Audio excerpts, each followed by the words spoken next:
پھر آپ مجھے آ کر ایک کہانی سنائیں گے. آپ کو پتہ ہے اتنے بڑے عالم تھے, غامدی صاحب سے ہزاروں گنا زیادہ عربی جانتے تھے امام شافعی علیہ رحمہ, اور انہوں نے 25 دفعہ قرآن مجید پڑھا, پھر جا کر اجماع کی دلیل اس سے نکالی. وہ کہاں لکھا ہوا ہے بھائی؟ یہ خود امام شافعی کے بارے میں کہاں لکھا ہوا ہے؟ ان کی کتاب ہے رسالہ, اجماع پر گفتگو کی ہے, وہاں کوئی اس طرح کی بات ذکر نہیں, یہ آیت تک ذکر نہیں کی وہاں پر انہوں نے. الحمدللہ رب العالمین والصلاة والسلام علی سید الانبیاء والمرسلین, اما بعد فاعوذ باللہ من الشیطان الرجیم, بسم اللہ الرحمن الرحیم. ومن یشاقق الرسول من بعد ما تبین له الہدی ویتبع غیر سبیل المؤمنین نولہ ما تولی ونصلہ جہنم وساءت مصیرا.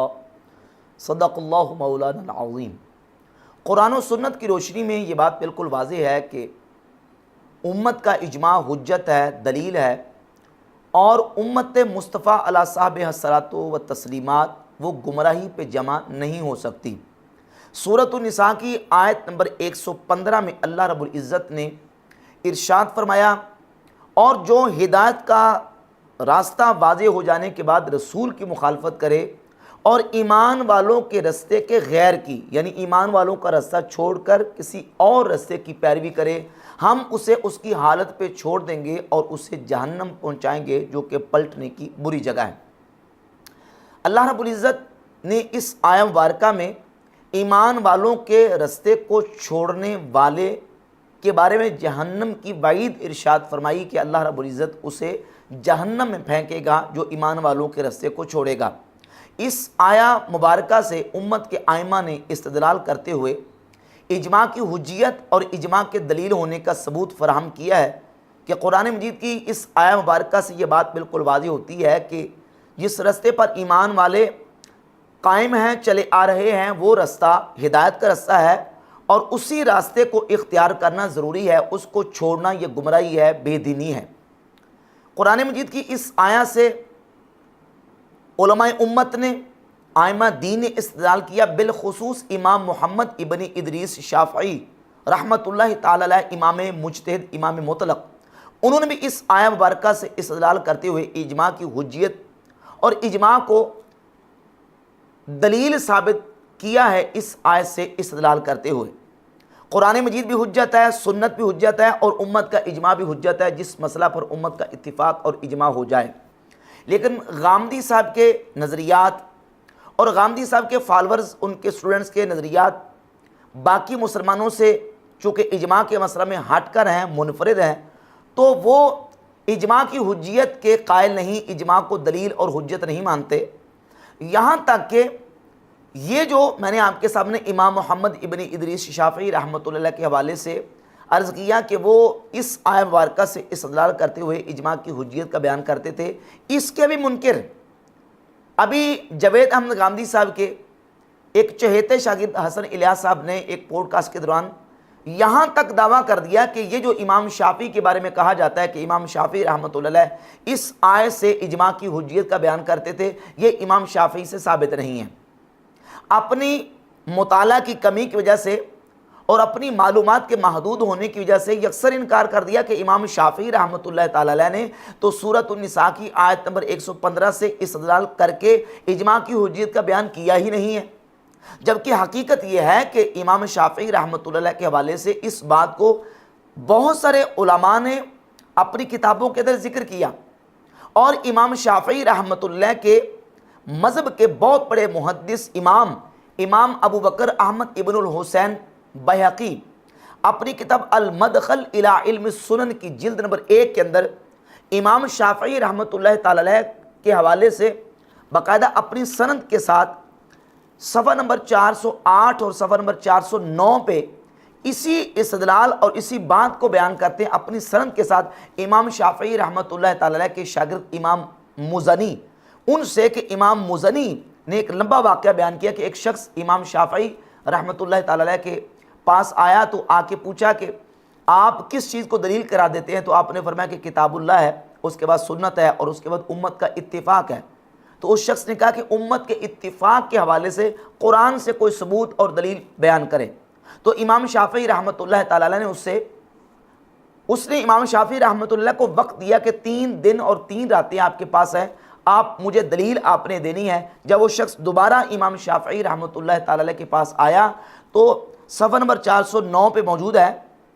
کہ امام شافعی رحمۃ اللہ تعالی علیہ نے اس شخص کے سامنے سورۃ النساء کی آیت نمبر 115 یہی آیت پڑھی، وَمَن يُشَاقِقِ الرَّسُولَ مِن بَعْدِ مَا تَبَيَّنَ لَهُ الْهُدَىٰ وَيَتَّبِعْ غَيْرَ سَبِيلِ الْمُؤْمِنِينَ نُوَلِّهِ مَا تَوَلَّىٰ وَنُصْلِهِ جَهَنَّمَ وَسَاءَتْ مَصِيرًا۔ اسی آیت کو پڑھ کے امام شافعی رحمۃ اللہ تعالی علیہ نے اجماع کی حجیت کا بیان اس شخص کے سامنے فرمایا۔ قال الفریابی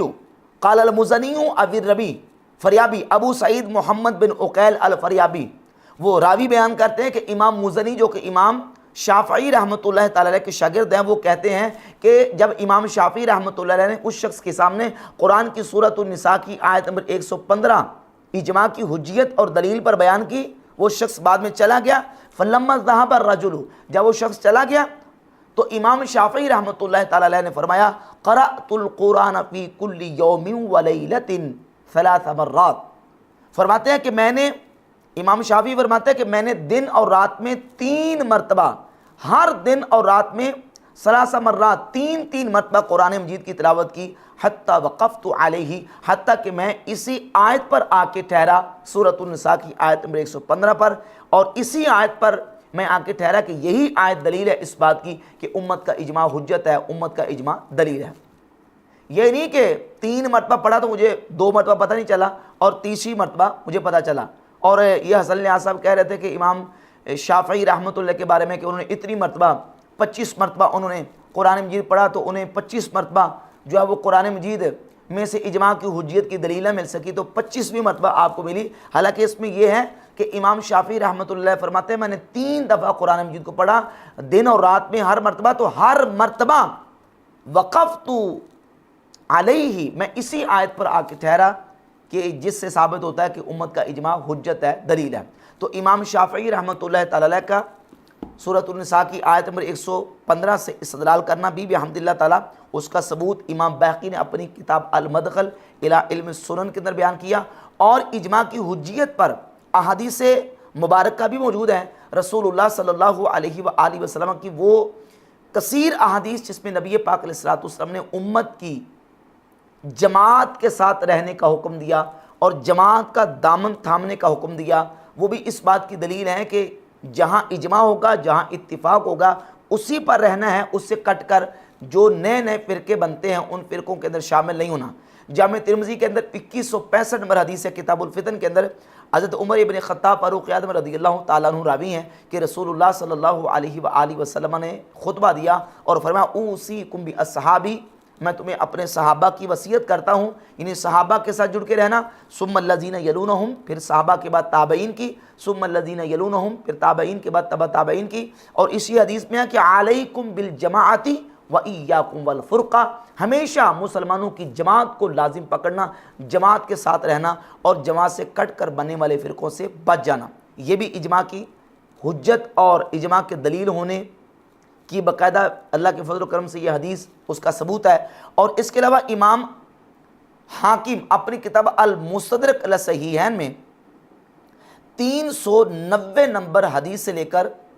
407-8 نمبر روایت تک یہ روایات متعدد طرق کے ساتھ لے کے آئے کہ رسول اللہ صلی اللہ علیہ وآلہ وسلم نے فرمایا کہ اللہ رب العزت میری امت کو گمراہی پہ جمع نہیں فرمائے گا، میری امت ہرگز گمراہی پہ جمع نہیں ہوگی، یعنی امت جس مسئلہ پر جمع ہو جائے وہ مسئلہ گمراہی والا مسئلہ نہیں ہو سکتا، کیونکہ امت کا کسی مسئلہ پر اتفاق کر لینا یہ دلیل شرعی ہے، یہ حجت ہے، اور اس حدیث پاک سے اس کا ثبوت ملتا ہے۔ ان احادیث کو بیان کرنے کے بعد امام حاکم نے 408 نمبر جہاں روایت ذکر کی تو لکھتے الحدیث الرابع فیما یدل علی ان اجماع العلماء حجت۔ امام حاکم کہتے ہیں کہ یہ حدیث اس بات کی دلیل ہے کہ علماء کا اجماع حجت ہے، علماء کا اجماع دلیل ہے۔ اور نبی پاک صلی اللہ علیہ وآلہ وسلم کی دیگر احادیث سے مبارکہ جس میں رسول اللہ صلی اللہ علیہ وآلہ وسلم نے امت کی جماعت کو لازم پکڑنے کا حکم دیا، وہ بھی اجماع کے حجت ہونے کی دلیل ہے۔ اور سورہ آل عمران کی آیت نمبر 103 جس میں اللہ رب العزت نے ارشاد فرمایا وَاعْتَصِمُوا بِحَبْلِ اللَّهِ جَمِيعًا وَلَا تَفَرَّقُوا، اللہ کی رسی کو مضبوطی سے تھام لو اور فرقوں میں مت بٹ جاؤ۔ یہ اللہ کی رسی کیا ہے، اس کی ایک تفسیر سیدنا عبداللہ ابن مسعود رضی اللہ تعالی عنہ نے بیان فرمائی، جس کو امام ابو جعفر محمد بن جریر الطبری المتوفیٰ 311 ہجری اپنی کتاب تفسیر طبری یا تفسیر ابن جریر بھی کہتے ہیں، تفسیر الطبری بھی کہتے ہیں، اس میں سیدنا عبداللہ ابن مسعود رضی اللہ تعالیٰ عنہ سے تفسیر بیان کرتے ہیں، وَاعْتَصِمُوا بِحَبْلِ اللَّهِ جَمِيعًا قَالَ الْجَمَاعَةُ۔ عبداللہ ابن مسعود فرماتے ہیں کہ حبل اللہ سے مراد جماعت ہے، مسلمانوں کی جمعیت ہے، کہ اللہ کی رسی کو مضبوطی سے تھام لو۔ عبداللہ ابن مسعود فرماتے ہیں کہ معنی یہ ہے کہ مسلمانوں کی جماعت کو مضبوطی سے تھام لو اور جماعت کے ساتھ لگے رہو، امت کے اکٹھ کے ساتھ لگے رہو اور فرقوں سے بچ جاؤ، امت کی جماعت کو نہ چھوڑو، چھوڑنے سے بچ جاؤ۔ اس آیہ مبارکہ کی تفسیر سے، اور یہاں یہ یاد رہے کہ صحابی رسول کا قرآن کی تفسیر کرنا امام بخاری اور امام مسلم کے نزدیک اصول، امام حاکم نے المستدرک میں بیان کیا کہ تفسیر الصحابی عندہما مسند۔ امام بخاری اور امام مسلم کہتے ہیں کہ صحابی کا قرآن کی تفسیر کرنا وہ مسند قرار پاتا ہے، یعنی گویا کہ صحابی رسول نے قرآن کی یہ تفسیر اپنی طرف سے ڈائریکٹ اپنی رائے سے نہیں کی، بلکہ رسول اللہ صلی اللہ علیہ وآلہ وسلم سے سنی ہے، تو حضور سے سن کے انہوں نے کیا، اگرچہ انہوں نے نبی پاک صلی اللہ علیہ وآلہ وسلم کا درمیان میں ذکر نہیں کیا، کیونکہ قرآن کی تفسیر بالرائے یہ بالاتفاق والاجماع حرام ہے، کسی کو بھی اپنی رائے سے قرآن کی تفسیر کرنے کی اجازت نہیں شریعت نے دی۔ اور عبداللہ ابن مسعود رضی اللہ تعالیٰ عنہ تو وہ ہیں کہ جنہوں نے قرآن ڈائریکٹ رسول اللہ صلی اللہ علیہ وآلہ وسلم سے پڑھا۔ صحیح بخاری کے اندر 4999 4999 نمبر حدیث ہے، نبی پاک صلی اللہ علیہ وآلہ وسلم نے فرمایا، خذوا القرآن من اربع، میرے 4 صحابہ سے قرآن سیکھو، من عبداللہ ابن مسعود، چاروں میں سے پہلا نام حضور نے عبداللہ ابن مسعود رضی اللہ تعالی عنہ کا بیان فرمایا۔ اور اسی طرح صحیح بخاری میں 5000 نمبر حدیث ہے، عبداللہ ابن مسعود رضی اللہ تعالی عنہ فرماتے ہیں کہ اللہ کی قسم ہے کہ صحابہ اکرام جانتے ہیں میں قرآن کو سب سے زیادہ جاننے والا ہوں، کیونکہ میں نے قرآن کی 70 سے زیادہ صورتیں رسول اللہ صلی اللہ علیہ وآلہ وسلم کے مبارک منہ سے سیکھی ہوئی ہیں۔ تو عبداللہ ابن مسعود نے قرآن رسول اللہ صلی اللہ علیہ وسلم سے سیکھا، حضور نے اپنی امت کو عبداللہ ابن مسعود سے قرآن سیکھنے کا حکم دیا۔ عبداللہ ابن مسعود سورہ آل عمران کی آیت نمبر 103 وَاعْتَصِمُوا بِحَبْلِ اللَّهِ جَمِيعًا وَلَا تَفَرَّقُوا، حبل اللہ کی تفسیر بیان کرتے ہیں کہ حبل اللہ سے مراد مسلمانوں کی جماعت ہے، یعنی جماعت کے ساتھ تم لگے رہو اور جماعت کو مضبوطی سے تھام لو اور جماعت سے کٹ کر بننے والے فرقوں سے بچ جاؤ۔ یہ تفسیر بھی اور دیگر احادیث طیبات بھی۔ اور قرآن مجید کی سورہ آل عمران کی آیت نمبر 115 کا جو مقام ہے وَيَتَّبِعْ غَيْرَ سَبِيلِ الْمُؤْمِنِينَ،